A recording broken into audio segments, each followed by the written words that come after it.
Notre Dame was amongst the very first to start in nuclear physics in the US. Actually, in the 30s, it was one of the priests and a graduate student built the first tandem. They used newspaper from the South Bend Tribune and rubber to make a charging belt. But it had its limitations, and so in the early 1940s, they built a second accelerator here at Notre Dame. It was designed to be the world's most powerful accelerator at the time, and they built it in La Fortune, which was the science building. But today we know it as the Student Union, and actually scientists from the University of Chicago involved with the Manhattan Project came to Notre Dame and used that accelerator. They were studying materials. They were designing the nuclear reactors that were going to be built in Hanford, Washington to create the plutonium that went into the Fat Man bomb.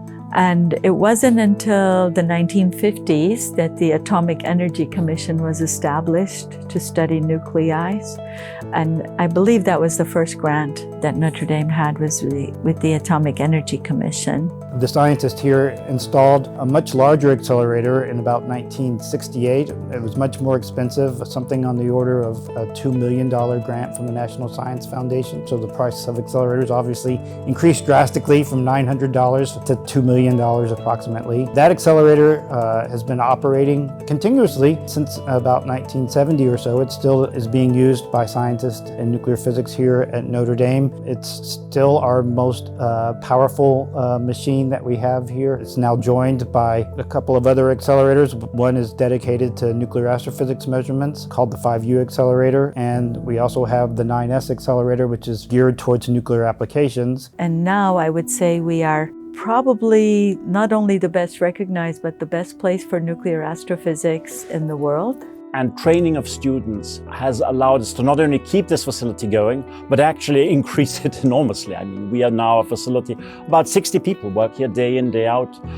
We have 33 graduate students. We led the effort in the United States to do nuclear astrophysics underground. So we have an accelerator in South Dakota in a gold mine that's 4,000 feet below sea level. When I came to Notre Dame, there were 34 universities that had laboratories like ours with accelerators. There are now 5, and it's not by just coincidence that that has happened. There are a number of people that really fought very, very hard to keep these types of facilities here at Notre Dame.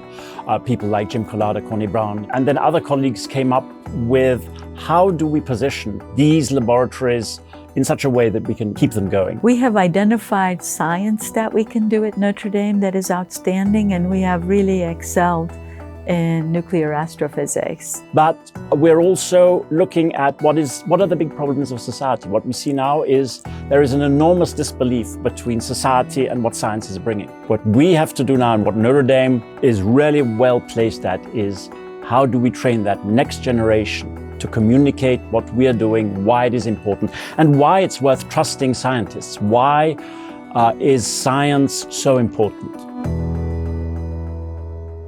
The Institute for Structure and Nuclear Astrophysics, as it is now called, celebrated 80 years of nuclear physics study at Notre Dame. We would not be where we are today without the support of our students, as well as the incredible trust and financial support from the University of Notre Dame and the United States National Science Foundation.